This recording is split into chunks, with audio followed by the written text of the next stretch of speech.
नमस्कार, मैं रविश कुमार। गुरुग्राम के न्यायिक दंडाधिकारी मोहम्मद सगीर ने भड़काऊ भाषण देने वाले नौजवान की जमानत याचिका रद्द कर दी है। पटौदी के हिंदू महापंचायत में भड़काऊ भाषण देने के बाद इसे गिरफ्तार किया गया था।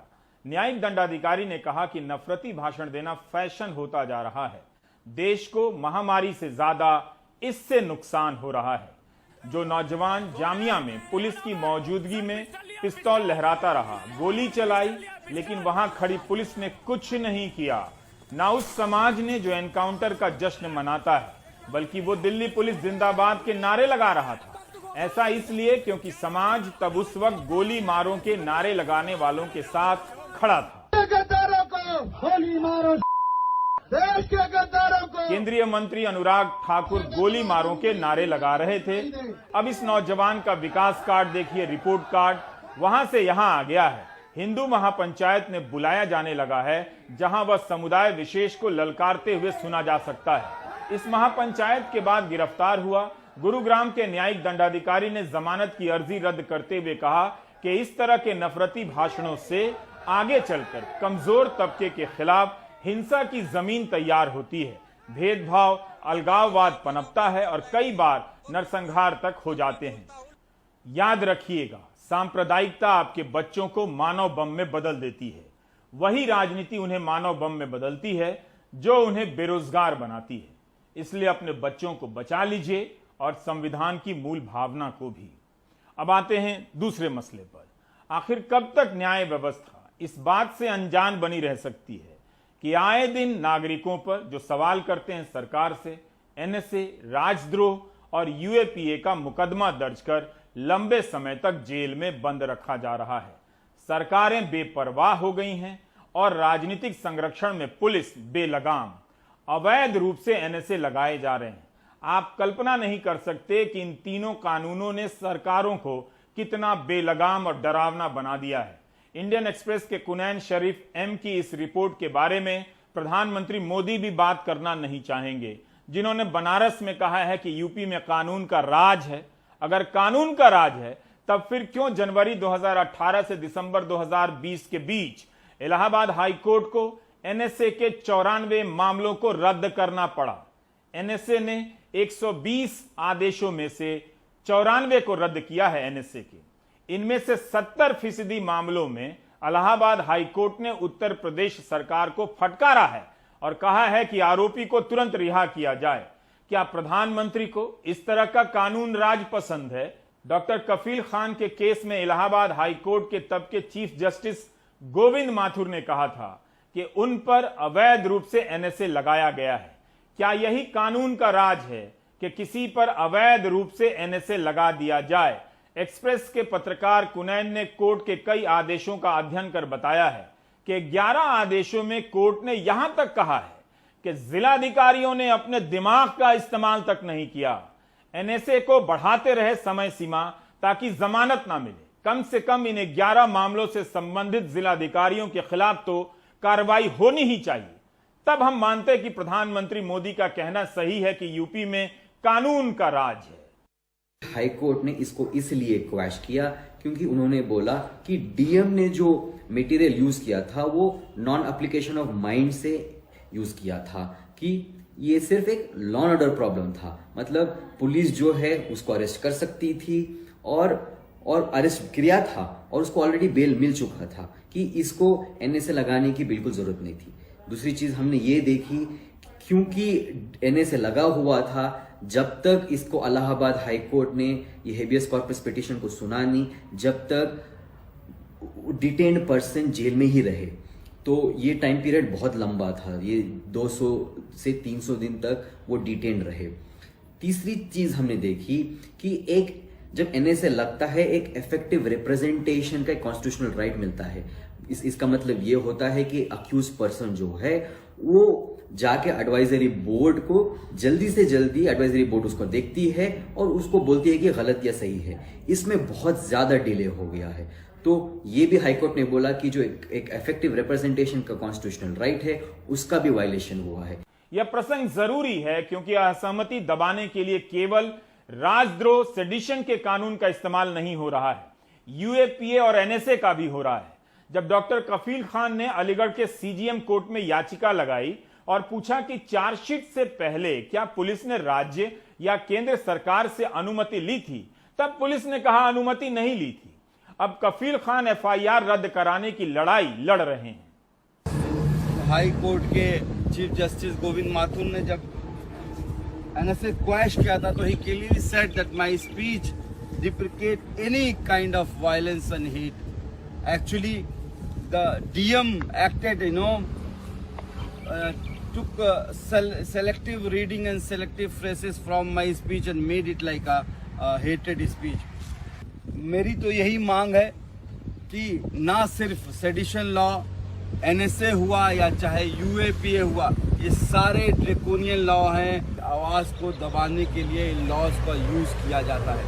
इस तरह के दुरुपयोगों को, राजद्रोह के दुरुपयोगों को लेकर जो बहस हो रही है उससे अलग नहीं रखा जा सकता है। नेशनल क्राइम रिकॉर्ड ब्यूरो के आंकड़ों के अनुसार 2016 से 19 के बीच भारतीय दंड संहिता की धारा 124 ए के तहत दर्ज होने वाले मामलों की संख्या 160% बढ़ी है और सजा की दर घट गई है।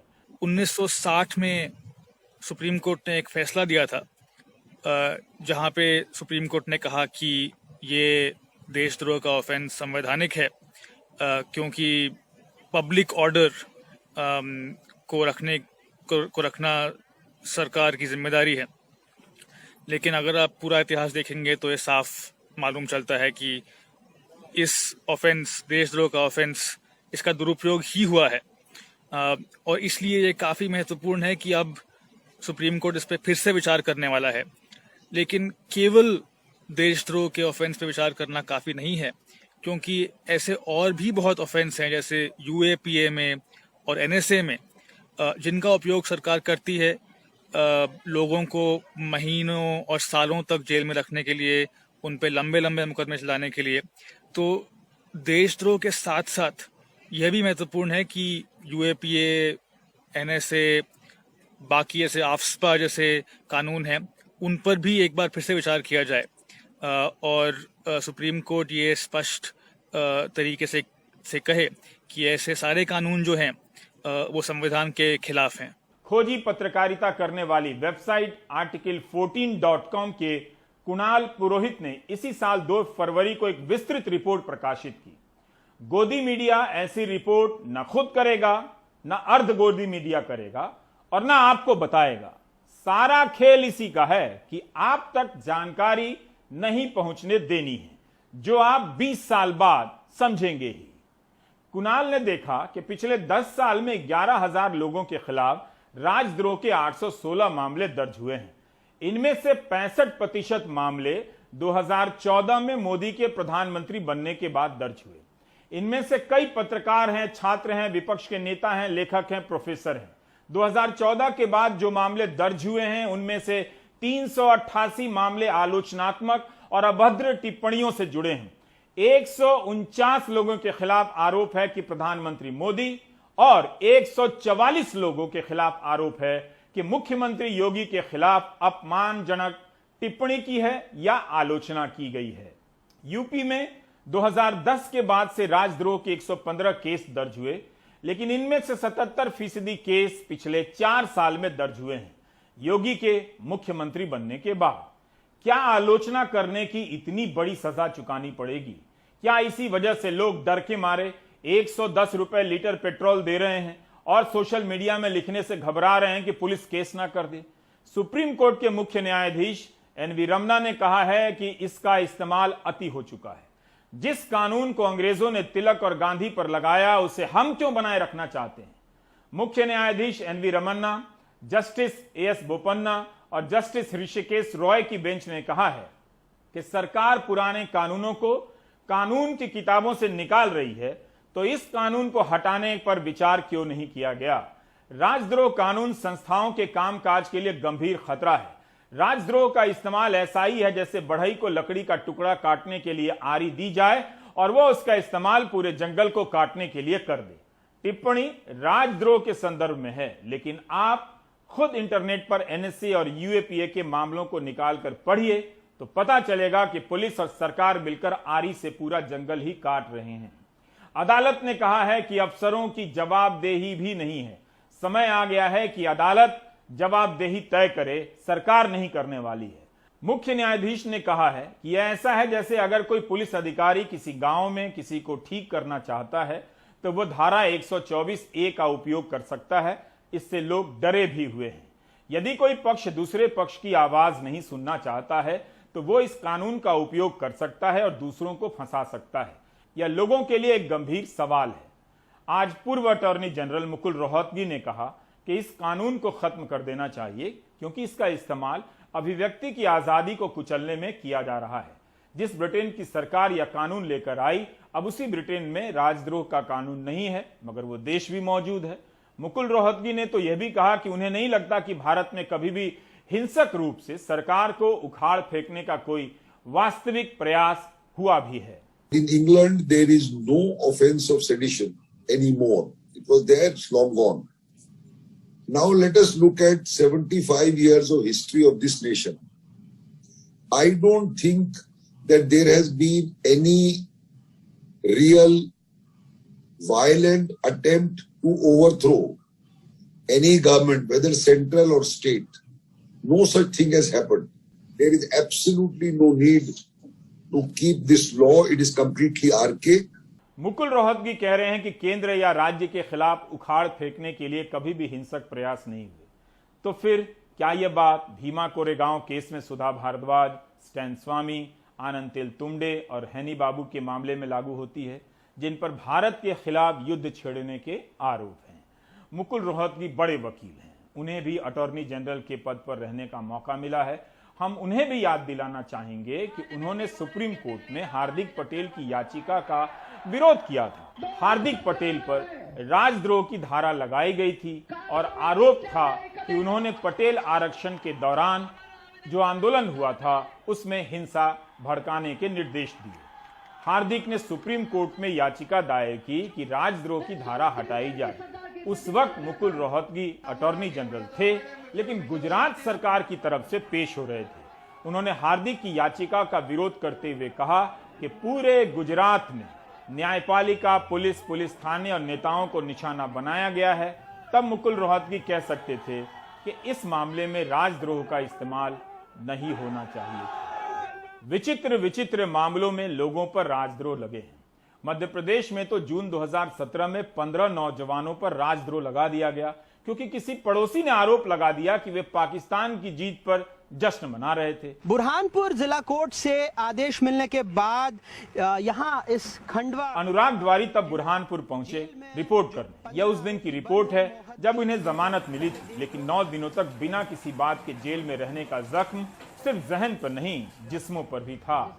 इनका कहना था कि थाने में पुलिस ने बहुत मारा। ईद आने वाली थी, लेकिन उसके पहले ये नौजवान जेल में पहुंच गए। राजद्रोह जैसी गंभीर धारा लगा दी गई। पूरा गांव सन्न रह गया। क्रिकेट मैच और पाकिस्तान के लिए नारे लगाने का टॉपिक, ध्यान से सुनिए, व्हाट्सएप यूनिवर्सिटी का फेवरेट जहर है, जिससे हिंदी प्रदेश के युवाओं को लगातार पिछले कई दशकों से बर्बाद किया जा रहा है। घर घर में लोग, खासकर रिटायर्ड लोग, इसके बहाने अपनी सांप्रदायिकता को राष्ट्रवाद बताते हैं। इस केस का मुकदमा लड़ने वाले वकील उबैद शेख का कहना है कि यह मामला अभी तक चल रहा है। 10-12 गवाह पेश हुए हैं, जिनमें से 8 ने कहा है कि ऐसी कोई घटना नहीं हुई है। गवाही देने वाले सभी गैर मुस्लिम हैं। वो बच्चे पिछले 4-5 सालों से 17 लोग परेशान हैं और वो जो लोग हैं वो ऐसे हैंड टू माउथ है, मजदूरी करके 200-300 रुपये रोज कमाना, ऐसे लोग हैं। अब आज की तारीख में वो ऐसे गरीब लोग हैं कि वो मुकदमा लड़ भी नहीं पाते, जबकि 6 गवाह उस केस में हो चुके हैं और 6 की 6 गवाह जो हैं वो नॉन मुस्लिम गवाह थे और उन्होंने ये कहा कि हमारे गांव में ऐसी पाकिस्तान जिंदाबाद नारे लगाने वाली कोई घटना घटित नहीं हुई, ना पाकिस्तान ट्रॉफी के ऊपर किसी ने फटाके फोड़े। ये उनके स्टेटमेंट न्यायालय में दिए उन्होंने। तो इनके स्टेटमेंट से निश्चित रूप से ये बात सामने आती है कि उस समय जो है शासन ने अपने अधिकारों का दुरुपयोग करके और इन पर देशद्रोह का झूठा मुकदमा बनाया था। क्या आप ऐसा सिस्टम चाहते हैं कि पुलिस और सरकार किसी पर भी बिना बात के इस तरह की धारा लगा दे? आजकल अमेरिका और ऑस्ट्रेलिया में रहने वाले कुछ लोग व्हाट्सएप यूनिवर्सिटी के प्रभाव में ऐसी चीजों का समर्थन करने लगे हैं। वहां भी बैठकर अपने ऐसे किसी एनआरआई अंकिल से वीडियो कॉल पर पूछिएगा कि उन देशों में उनके साथ कानून ऐसा मनमाना व्यवहार करता है। अगर करता तो क्या वे इस तरह से तरक्की कर पाते जो उन्होंने की है? आलोचना जरूरी है, वरना आप बोल ही नहीं पाएंगे कि रेलवे का किराया इतना क्यों बढ़ पा रहा है। अब रेल के किराए को लेकर बात क्यों नहीं होती? आप समझ नहीं पा रहे होंगे कि समान दूरी की ट्रेन जब स्पेशल और फेस्टिवल के नाम पर चलती है तो इतनी महंगी क्यों हो जाती है। रविश रंजन की यह रिपोर्ट देखिए। मैं नई दिल्ली में प्राइवेट जॉब करता हूँ। वहाँ पे हमारी सैलरी तो अभी उतनी ही है, सैलरी तो कम हो चुकी है और किराया बहुत ज़्यादा हो चुका है। किराया पहले हमारा 10 रुपये लगते थे यहाँ से नई दिल्ली तक जाने के लिए, अब हमारे लगते हैं 30 रुपये। ट्रेन का भी घटाना चाहिए, सरकार को डीजल पेट्रोल के बारे में भी सोचना चाहिए कि पब्लिक के जेब पे इतना फर्क पड़ रहा है, क्योंकि कमाई तो है नहीं।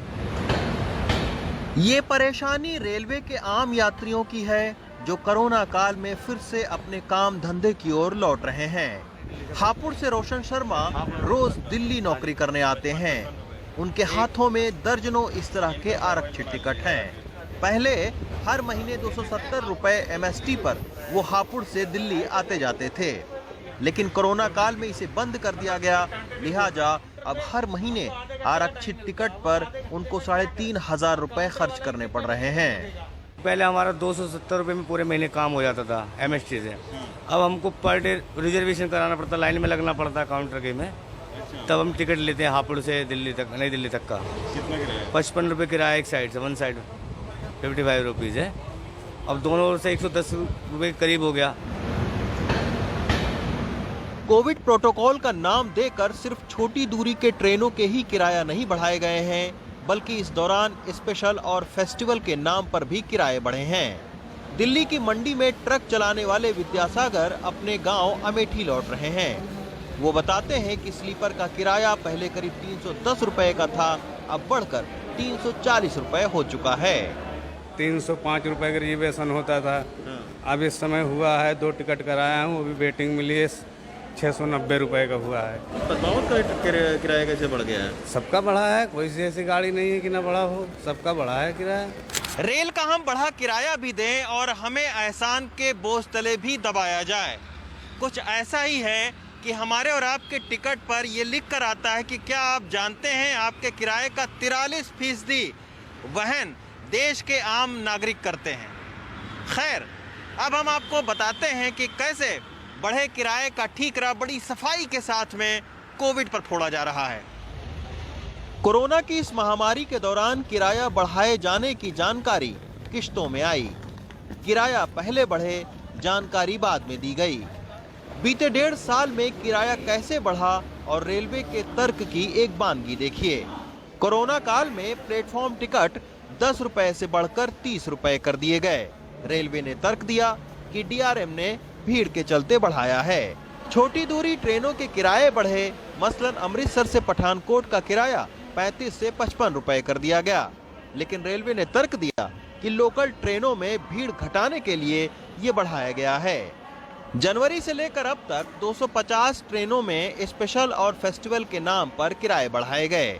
मसलन दिल्ली हावड़ा पहले स्लीपर 635 रुपए था, जो अब बढ़कर 810 रुपए, और AC 1665 रुपए से 2035 रुपए हो गया। ठीक इसी तरह यूपी संपर्क क्रांति, मुडवा-डी, छत्तीसगढ़ एक्सप्रेस, काशी विश्वनाथ एक्सप्रेस का किराया भी 30% तक बढ़ाया गया। लेकिन रेलवे का तर्क है कि 2015 से ही फेस्टिवल एक्सप्रेस का किराया थोड़ा ज्यादा होता है, जबकि दुरंतो, शताब्दी, हमसफर और राजधानी एक्सप्रेस का किराया फ्लेक्सी फेयर के तहत 50% तक बढ़ सकता है। कोविड के दौरान वरिष्ठ नागरिकों का 40% छूट, छात्र, पत्रकार और सभी MST भी बंद कर दी गयी। यही नहीं, AC कोच में चादर, कंबल और राजधानी में खाना भी फिलहाल बंद कर दिया गया है, लेकिन टिकट में कोई कमी नहीं की गई। रेलवे का तर्क है कि कोविड के चलते इन सुविधाओं को बंद किया गया है, लेकिन इन सुविधाओं के नाम पर वसूले जा रहे किराए को घटाने पर रेलवे चुप है। कोविड के दौरान रेलवे ने बताया कि उसे 38,000 करोड़ रुपए के आमदनी का नुकसान यात्री गाड़ियों से उठाना पड़ा है, जबकि माल ढुलाई से उसे फायदा हुआ है। लेकिन क्या इस बिना पर किराए में बढ़ोतरी हो सकती है? इसको समझने के लिए हम जेपी सिंह से मिले। वो लंबे समय तक रेलवे में चीफ कॉमर्शियल मैनेजर रहे हैं। जब आप अपना माल पूरा बेच ही नहीं पा रहे हैं तो घाटे में कैसे हैं? देखिए, कोई भी कंसर्न घाटे में तब होता है जब उसका माल ना बिके। हम जब अर्निंग जोड़ते हैं तो केवल टिकटों का किराया जोड़ते हैं, टिकट बिके। लेकिन जब हम खर्चे दिखाते हैं तो कई और खर्चों पर जोड़ देते हैं। पैसेंजर सर्विस घाटे में कभी नहीं हो सकती अगर उसको हम ठीक से हैंडल करें। ऐसे वक्त में जब 2 करोड़ लोगों की नौकरी जाने का अनुमान है और आमदनी भी लगातार घट रही हो, तब कोरोना महामारी का हवाला देकर किराया बढ़ाने का हर बहाना खोजा जा रहा है। ये कहां तक उचित है, ये आप खुद ही सोचें। नई दिल्ली से जेवियर और शशिकांत के साथ रवीश रंजन शुक्ला, एनडीटीवी इंडिया। अब हमारे पेशे से जुड़ी एक दुखद खबर। रॉयटर के चीफ फोटोग्राफर दानिश सिद्दीकी का निधन हो गया है। दानिश अफगानिस्तान से रिपोर्ट कर रहे थे। कंदहार में तालिबान और अफगान स्पेशल फोर्सेस के बीच की क्रॉस फायरिंग में दानिश फंस गए और गोली लगने से उनकी जान चली गई। अफगानिस्तान से हाल के दिनों में वे लगातार रिपोर्टिंग कर रहे थे। दानिश ने जामिया मिलिया इस्लामिया से मास कम्युनिकेशन की पढ़ाई की थी। दानिश को 2018 में फोटोग्राफी के लिए पुलित्जर पुरस्कार भी मिल चुका है। दानिश ने अपने काम के लिए हमेशा जानलेवा मोर्चों को चुना। नेपाल में भूकंप हो, कश्मीर के हालात हों, उत्तरी कोरिया, इराक के मोसुल, हांगकांग में हुए लोकतंत्र के लिए आंदोलन को भी कवर किया है। दुनिया की ऐसी कोई प्रतिष्ठित पत्रिका या अखबार नहीं है जहां दानिश की तस्वीरें ना छपी हों, जिसने पाठकों को संवेदनशील ना बनाया हो, झकझोरा ना हो। दिल्ली दंगों के दौरान ली गई दानिश की तस्वीरें आज भी बोलती हैं। दानिश का काम बहुत विशाल है, गहरा है। दूसरी लहर के दौरान दानिश की तस्वीरों ने सरकार के चेहरे से झूठ की परतें हटा दी थी। आप देख रहे हैं प्राइम टाइम, बाकी ब्रेक के बाद।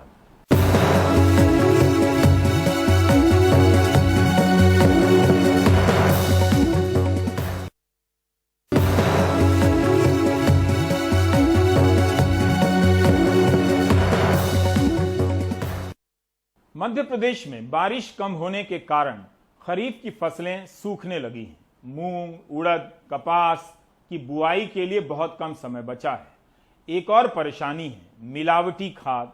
अनुराग द्वारी की ये रिपोर्ट देखिए।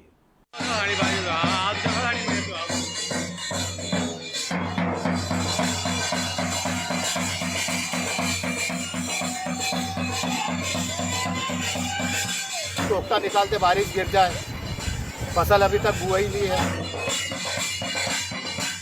मध्य प्रदेश में बारिश के लिए कहीं जीवित व्यक्ति की शव यात्रा निकाली जा रही है, कहीं गधे पर युवक को बैठाकर गाजे बाजे के साथ जुलूस निकाला जा रहा है।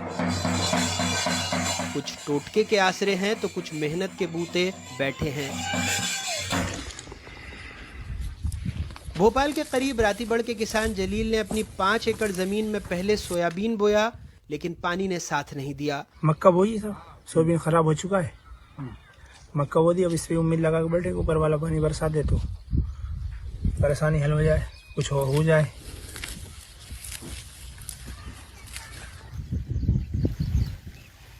छिंदवाड़ा में खजरी गांव के लक्ष्मण पहाड़े की खेती 6 एकड़ में है। इस साल मक्के और धान की फसल लगाई थी, लेकिन मॉनसून के गायब होने की वजह से ट्यूबवेल से सिंचाई कर रहे हैं। मक्का को कीटनाशक ज़्यादा लग रहा है तो उसमें इल्ली विल्ली ज़्यादा लग रही है। फसल वो मक्का को नीचे जड़ से काट रहा है, इल्लियाँ बारिश नहीं होने के कारण। बस यही समस्या है। मंदसौर में भी कई किसानों ने कर्ज लेकर बोनी तो कर दी है, लेकिन लंबे समय से बारिश नहीं हो रही है, जिसके चलते फसल सूखने की कगार पर है। मैनपुरिया गांव के राधेश्याम ने बैंक से तकरीबन 2 लाख रुपए का कर्ज लेकर अपने 15 बीघा खेत तैयार किए हैं। मक्का और मूंगफली की फसल बोई है। बारिश में कमी की वजह से फसल पीली पड़ने लगी है। मक्के में भी इल्लियां लग गई हैं। पानी भी नहीं गिर रहा है, फसल भी बर्बाद होने लगी, पीली पड़ने लगी, इल्ली लगने लगी। तब क्या करें, कर्जा भी ले रखा है, अब कैसे क्या करें। पिछले साल भी मतलब दाम अच्छे नहीं मिले।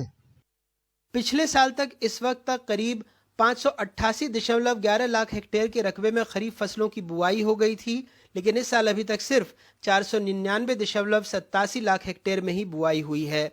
सोयाबीन की बुआई लगभग 92.36 लाख हेक्टेयर में की गई थी, लेकिन इस साल अब तक सिर्फ 82.14 लाख हेक्टेयर में बुआई हुई है। मूंग की बुआई 13.49 लाख हेक्टेयर के रकबे में हुई थी, इस साल 11.92 लाख हेक्टेयर तक ही पहुंची है।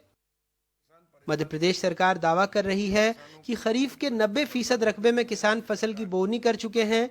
मंत्री जी किसानों को समाधान देने के बजाय फिलहाल भगवान से जल्दी पानी बरसाने की दुआ कर रहे हैं। मुझे भी चिंता है, हमारी भी फसल हमने बोई है, लेकिन पानी की दरकार है। ऊपर वाले से प्रार्थना कर रहे हैं, इंद्र देवता से, कि बारिश करें। और खुशी की बात यह है कि बुरहानपुर में अच्छी बारिश हुई है। पहले से ही अगर देखें, जब से भाजपा का शासन आया है, कांग्रेस कह रही है मॉनसून तो रूठा ही है, सरकारी बेरुखी से किसान का जीना दूभर हो गया है। किसान को आज औसतन 20,000 रुपए प्रति हेक्टेयर किसान के ऊपर एक्स्ट्रा मार इस महंगाई की वजह से और केंद्र सरकार की गलत नीतियों की वजह से आज पड़ रही है। धार के मनावर में तो किसानों की सब्जियां तक सूख गई हैं, लिहाजा किसानों ने शहर तक ईंधन का खर्च बचाने के लिए गौशाला के आगे सब्जियां फेंक दी।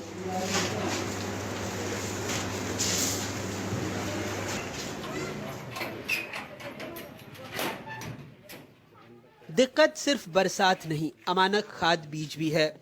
छिंदवाड़ा के बीसापुर के गोविंद मोहने ने बीसापुर कला सोसाइटी से 10 बोरी सिंगल सुपर फॉस्फेट खरीदी, लेकिन आरोप है कि इसमें मिलावट है। कृषि विभाग का कहना है कि कंपनी का सैंपल पिछले साल राज्य की प्रयोगशाला ने अमानक करार दे दिया, लेकिन केंद्र की लैब ने पास कर दिया। अकेले छिंदवाड़ा में अभी तक सिंगल सुपर फॉस्फेट की 800 बोरियां आई थी, जिनमें 200 बिक चुकी हैं। सुपर फास्फेट में जैसे कि 1 किलो सुपर फास्फेट है तो उसमें 100 से 150 ग्राम काले पत्थर निकल रहे हैं। वो कब पता चला हमको कि जब हम उसमें टब में डाले हुए और उसको धुले, जैसे कि पानी में, तो कुछ टाइम पानी में रखने के बाद काले पत्थर नजर आए। केंद्रीय लैब से यह नमूना मानक स्तर का पाए जाने के कारण उस पर लगाया गया विक्रय प्रतिबंध हटाया गया। वही आज जो किसानों को विक्रय हो रहा था वो वही वाला सुपर फॉस्फेट है जिसमें कंकड़ मिलने की शिकायत प्राप्त हुई है। इसका फिर से नमूना लेने के लिए मैंने निरीक्षक को कहा गया कि पुनः इसका नमूना लिया गया। मध्य प्रदेश में 52 जिलों में 35 में अभी तक मानसून मेहरबान नहीं है। कहीं कहीं तो बेरुखी 70% से ज्यादा है। इस वक्त 259 mm बारिश हो जानी चाहिए थी, हुई है 214 mm। मंत्री जी किसानों को भगवान भरोसे छोड़ रहे हैं और ये सच भी है कि आज़ादी के सालों बाद भी खरीफ की सीज़न में बोनी के लिए किसान मानसून के ही आसरे है। और अब चूँकि मानसून में देरी हो रही है, इसलिए किसान फिक्रमंद हैं। जिन्होंने बोनी कर दी है उनको फसल के ख़राब होने की फिक्र सता रही है, और जिन्होंने बोनी नहीं की है वो सोच रहे हैं कि बोनी कब करें। भोपाल से कैमरा पर्सन रिजवान खान और मध्य प्रदेश में अपने ब्यूरो सहयोगियों के साथ अनुराग द्वारी, NDTV इंडिया। आप देख रहे थे प्राइम टाइम। नमस्कार।